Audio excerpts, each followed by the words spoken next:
with Pryme Time. Now we have the capability to show the complete Outlook calendar inside of Business Central, all the details, and you can use it for time tracking. For many years, we had the feature where you could go into Outlook and create time entries from Outlook calendar appointments and emails as well. That has been working great. The only downside is that there's a slight delay because for every appointment, you have to wait for the log-on process to Business Central. And that takes a few seconds. And nobody wants to wait a few seconds. By moving this inside of Business Central, we can avoid that login procedure. This is implemented in the time tracking calendar. I can open up my time tracking calendar. This is where I would track my time. That could be with the start-stop timer. It could be by manually putting in entries. And this is what my week looks like currently. These are the 2 entries that I have created on the Monday. I haven't really done the rest of my week.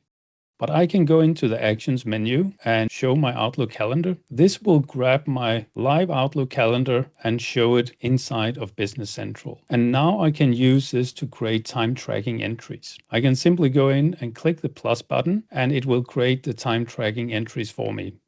In this case, I actually also get my project and my task automatically because this is a repeating task. And in a previous week, I assigned the right project and task to it. And so it will go back, look into history, see, is this something that is repeating where you already have selected the project and task? Then let's assume that it is still that project and task going forward.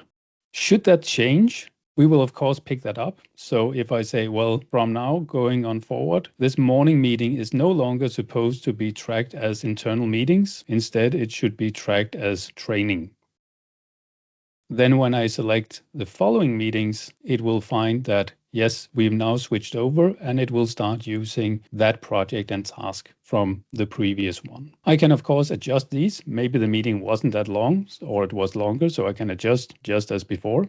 But this should be a very fast way to get a starting point for a calendar, simply going in and adding what you have in here and then adjusting accordingly. We also made a few changes to the graphical presentation. In the past, if you had very small entries, it could be hard to see the text. So we moved the information about what kind of task it is and the length of it to the bottom here. So here we can see these are marked with a small calendar symbol, meaning they are created from appointments. That also shows in the tooltip. Correspondingly, these were created by tracking, so they show a small clock. So we have that difference. But if you have a task and make it very small, you will see that the text becomes smaller and smaller. The smaller you make it, there is as much space as possible to show the text, and we even hide the details because we want to really give as much space as possible to show the contents of these very, very small slivers of time. So this is a new feature in Pryme Time. If you are not using Pryme Time yet,